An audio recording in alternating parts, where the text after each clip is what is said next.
Bonjour à tous, bienvenue dans cette vidéo dédiée à Marvel Crisis Protocol où je vais vous parler aujourd'hui de la campagne narrative que je vais vous proposer.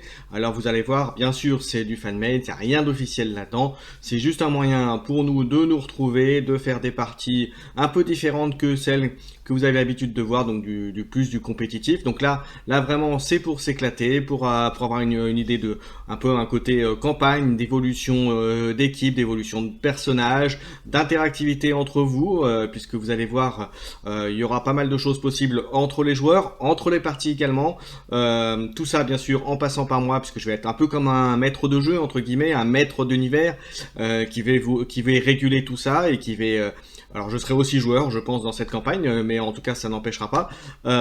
Et puis donc vous verrez, il y a pas mal de petites choses intéressantes. Donc pour s'inscrire, eh ben vous allez voir ce qu'il faut pas grand chose.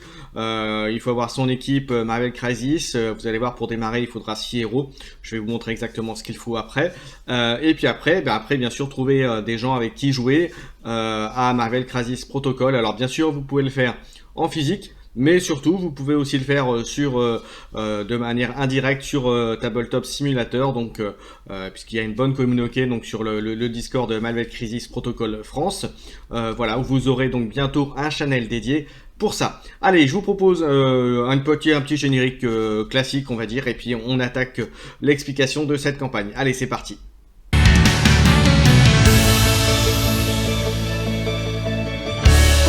Alors voilà à quoi ça consiste la campagne narrative pour Marvel Crisis Protocol, que j'ai appelé Défense planétaire. Et là vous avez le document PDF qui sera accessible sur le Discord, et que vous aurez aussi sur Facebook. Je le mettrai également sur la page Marvel Crisis Protocol France également. Donc Défense planétaire, donc vous avez une petite introduction narrative, je vous laisserai lire. Donc ce n'est qu'un début, hein, bien entendu, puisque ce narratif va être d'autant plus intéressant que c'est vous qui allez un peu l'alimenter, puisque avec vos équipes, vos héros, vos vilains, vos rapports de bataille, bien entendu. Alors vous pouvez faire des rapports de bataille succincts, ou alors plus détaillés, avec des faits de jeu, des petites choses qui ont pu se passer pendant les parties. Donc ça, il faut pas hésiter à en rajouter, et puis moi je l'intégrerai dans le narratif. Alors il faut savoir que l'histoire, je l'ai déjà, il y a pas mal de choses qui sont prévues, mais il y a plein de choses qui sont à votre endroit, à votre compte. Donc c'est vous qui allez faire vivre cette campagne narrative. Donc elle dépend beaucoup de ce que vous allez faire et des interactions que vous allez pouvoir y apporter. Alors, comment jouer à cette campagne narrative? Alors, comme je disais tout à l'heure en introduction, vous choisissez vos 6 héros, et donc bien entendu une affiliation qui vont constituer votre équipe de départ. Et donc pour ce faire, comme je disais, pour y jouer, ce sera intéressant que vous me donniez votre pseudo, alors au moins le pseudo Discord si vous jouez sur Tabletop Simulator, sur TTS ou sur Facebook. En tout cas votre pseudo, votre affiliation et votre composition d'équipe. Et puis bien sûr, si vous avez un leader spécifique, ou en tout cas un personnage que vous préférez ou que vous voulez mettre en avant plus que d'autres, n'hésitez pas à me le dire également. Et puis comme je disais, donc bien entendu, faites vos rapports de bataille, rapportez-moi tout ça. Alors ça peut être très succinct, ça peut juste être me dire telle équipe avec tel personnage, on a gagné, moi je sais pas, 16 points de victoire à 10, voilà, avec domination écrasante, je sais pas moi, de trucs. Donc voilà, vous pouvez faire un truc succinct, vous pouvez faire un truc beaucoup plus détaillé, même du narratif avec ce qui s'est passé. Moi je l'intégrerai dans la campagne narrative, cas du mieux possible, et puis même si vous ne faites qu'une ou deux parties dans le mois ou dans les 3 mois, peu importe, au moins votre équipe est là, et vous intégrez cette campagne, et ça ne vous empêchera pas d'agir là-dessus.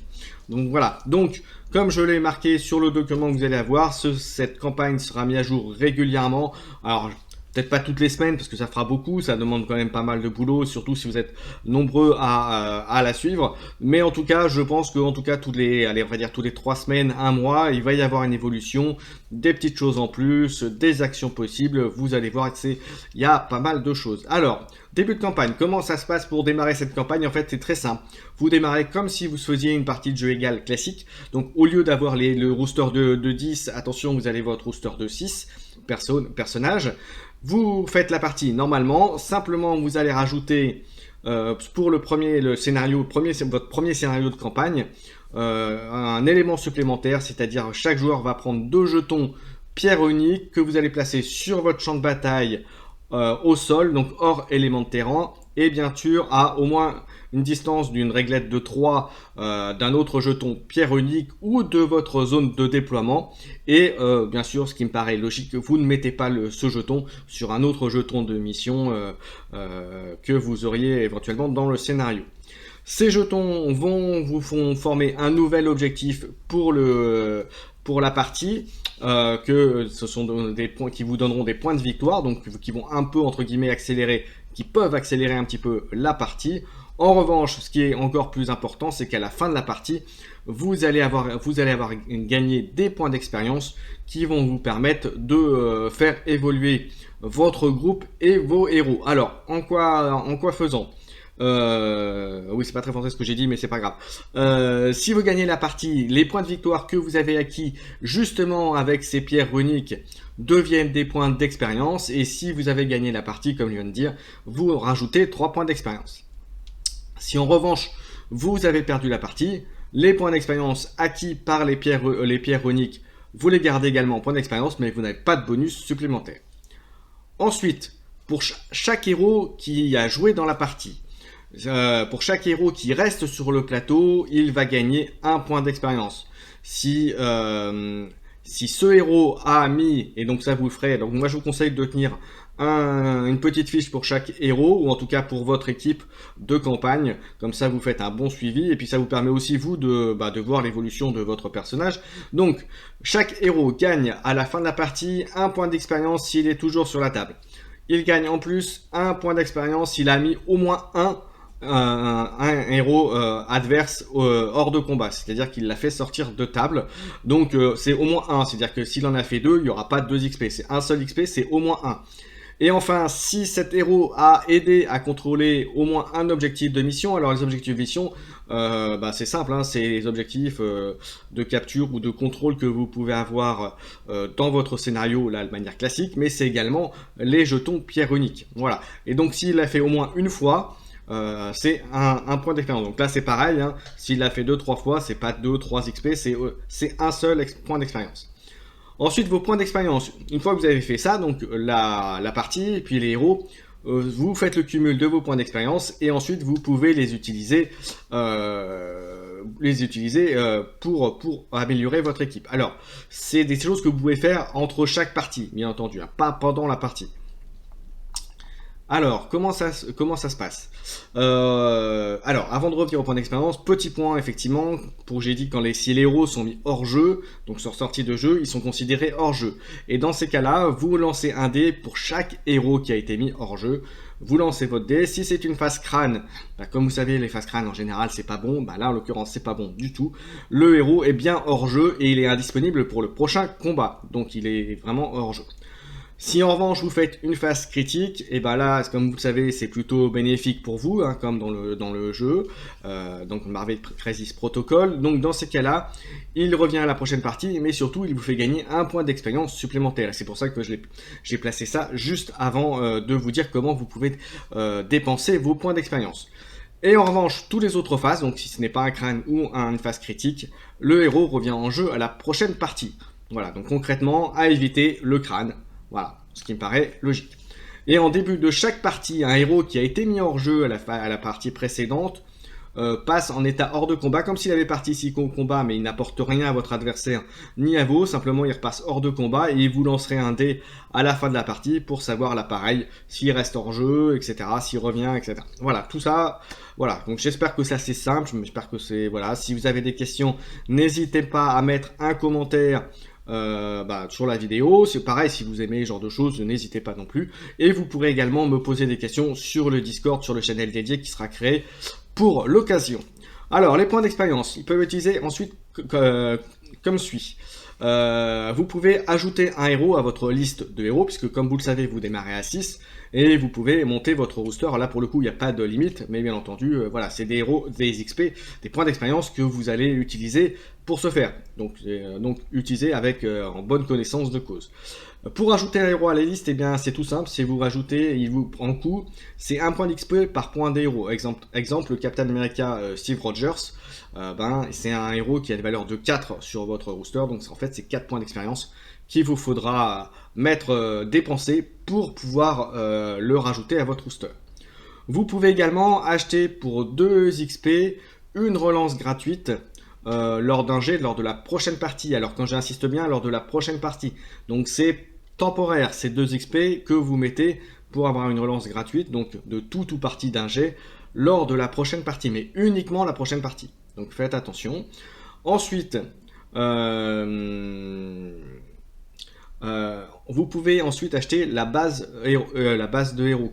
Peut-être changer de nom pour être franc avec vous, mais la base de héros, elle vous permet à chaque partie d'avoir une relance sur un crâne lors du jeu des héros hors jeu. Concrètement, tout à l'heure, je vous ai expliqué qu'avec un crâne, le héros était mis hors jeu, donc il était indisponible pour le prochain combat.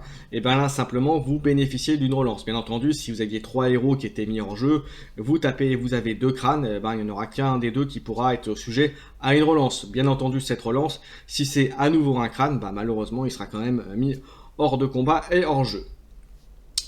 Ensuite, vous avez des petits effets pour améliorer vos héros. Pour 4 XP, vous pouvez transformer une de ces attaques en attaque préparée. Voilà. Et qu'est-ce que ça fait? Une attaque préparée vous permet de bénéficier d'un dé supplémentaire pour la première utilisation et uniquement de cette attaque lors de la prochaine partie. Et bien entendu, c'est pas cumulable. Donc vous pouvez pas faire plusieurs fois sur la même attaque, la même transformation ou le même objet. Pour 5 XP, vous pouvez également transformer une attaque en attaque boostée. Alors attention, qu'est-ce que ça fait une attaque boostée? Et je me suis d'ailleurs trompé sur le... Voilà. Ça vous permet, une attaque boostée permet d'avoir une réduction de 1 sur son coût d'utilisation lors de la première utilisation et uniquement de cette attaque lors de chaque partie. Alors attention, je précise bien, une attaque préparée, une attaque boostée, vous ne pouvez pas prendre le même 2 fois un bonus sur une même attaque. Concrètement, donc c'est pour ça qu'il vous faut bien choisir. Si vous prenez une attaque préparée sur une attaque, vous ne pourrez pas la transformer en attaque boostée, puisque c'est l'un ou l'autre pour chaque attaque. Donc à vous de bien de choisir ce que vous voulez faire. Ensuite, pour 6 XP, vous pouvez transformer une attaque préparée en attaque entraînée. Et enfin, vous pouvez, pour 7 XP, alors je vais vous dire après ce que ça fait, l'attaque entraînée. Une attaque entraînée permet de conserver le dé supplémentaire de l'attaque entraînée à chaque utilisation. Donc le boost de un dé supplémentaire, vous le gardez tout le temps. Voilà, mais ça veut dire qu'il faut d'abord que vous ayez dépensé les 4 XP pour l'avoir transformé en attaque préparée, et ensuite vous mettez 6 XP pour le transformer en attaque préparée. Donc ça veut dire que vous mettez beaucoup d'expérience dans ce héros-là. Et enfin, pour 7 XP, vous pouvez transformer une attaque boostée en attaque chargée, et la réduction de cette attaque boostée reste valable pour toute la partie, donc c'est pareil que l'autre. C'est d'abord vous dépensez les 5 XP, et si vous avez à nouveau 7 XP à dépenser pour cette attaque, vous la transformez. Voilà, donc en sachant que ça, ce sont les premières possibilités d'utilisation des points d'XP, il y en aura d'autres, il y aura d'autres choses, notamment il y aura des évolutions de la base de héros, donc par exemple il y aura notamment la salle des dangers, il y aura la salle de repos, il y aura plein de petites choses comme ça, il y aura aussi des possibilités d'interagir avec vos partenaires, vous verrez ça plus tard, notamment pour aller saboter, notamment saboter la salle des dangers, saboter... donc vous verrez, il y a pas mal de petites choses qui vont arriver, donc c'est des choses qui vont vous servir pour les parties suivantes, mais qui vont aussi vous servir à vous renforcer et à entre guillemets un peu saboter, pourrir un peu vos prochains adversaires. Voilà, et donc voilà, j'en ai terminé. En tout cas, j'espère que ça vous plaît. N'hésitez pas donc bien sûr à mettre des commentaires, à me poser des questions si vous en avez. Si vous aimez ce type de vidéo, n'hésitez pas non plus à à mettre un petit pouce parce que c'est important pour le référencement, et puis et puis aussi à vous abonner à la chaîne si vous aimez ce que je fais, et en sachant bien sûr que sur la chaîne il n'y a pas que du Marvel Crisis Protocol, mais en tout cas il y aura des vidéos de temps en temps régulières pour mettre à jour cette campagne narrative, il y aura des documents aussi, il y aura des infos qui seront mises donc sur le Discord Marvel Crisis Protocol, sur le channel dédié qui va être créé très très prochainement. Et enfin, bien entendu, vous aurez aussi des vidéos Marvel Crisis Protocol, des analyses de factions, etc., des petites choses qui vont arriver sur la chaîne. Voilà, maintenant je n'ai plus qu'à remercier Marco qui m'a conseillé un petit peu sur cette campagne narrative, parce que voilà, je remercie également les Barbune Games parce qu'ils en font énormément de vidéos sur Marvel Crisis Protocol, donc moi j'en ferai mais c'est un plus petit niveau, voilà, qui font un travail formidable sur Protocole de crise, sur le site Protocole de crise pour avoir les infos en français. Et enfin, je vous invite à rejoindre la campagne narrative, à vous inscrire, à vous faire plein de retours, et puis surtout n'hésitez pas aussi à m'en faire, c'est intéressant s'il y a des choses qui vous plaisent pas, s'il y a des choses qu'il faut changer, voilà, donc là on est qu'au début, mais bien sûr tout ce que vous me donnerez en retour sera utile et permettra de faire avancer, évoluer tout ça, cette campagne, et de faire en sorte que ça corresponde à ce que vous aimez. Bien entendu, tout ce que je fais là est à destination de la communauté des joueurs de Marvel Crisis Protocol, donc j'espère que ça vous plaira. Et puis maintenant rendez-vous sur le champ de bataille. Allez, à bientôt tout le monde et amusez-vous bien.